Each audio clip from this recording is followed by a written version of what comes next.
இருதயத்தில் ஒரு விருத்தி வேணும், விசாலம் வேணும், இருதயம் திறக்கப்படும். அப்போதான் வெளியரங்கமான விருத்தி நடக்கும். ஒரு எல்லை பெருகணும்னா, ஒரு ஆசீர்வாதம் வரணும்னா முதல்ல உங்க இருதயத்துல ஒரு விருத்தி அடையணும். ஆண்டவர் அந்த விருத்தியை உங்கள் இருதயத்துல உண்டாக்கணும்.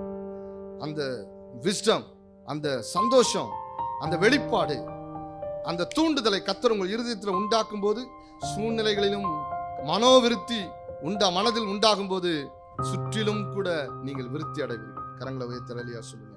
இதையெல்லாம் எப்படி இந்த ஞானத்தெல்லாம் பெற்றான்? கர்த்தர் அவனுக்கு கொடுத்த ஞானம், அவனுக்கு தேவன் அனுமதித்த அனுபவம், இவைகளெல்லாம் அப்படியே ஸ்டோர்ட் ஆகி அப்படியே ரிட்டன் எழுதி வச்சிட்டான். இதை நம்ம உட்காந்து இத்தனை நூற்றாண்டுகளுக்கு கழித்து நம்ம வாசிக்கிறோம்.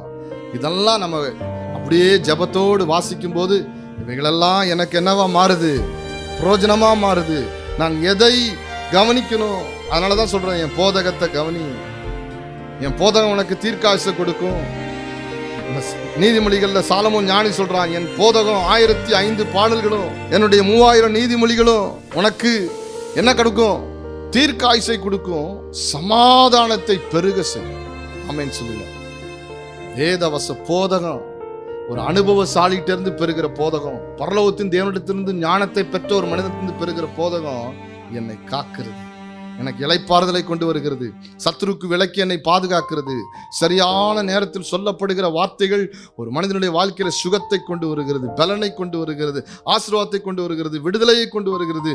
போய் பொல்லாத காரியங்களில் சிக்கிக் கொள்ளாமல் அது தடுக்கப்படுகிறது.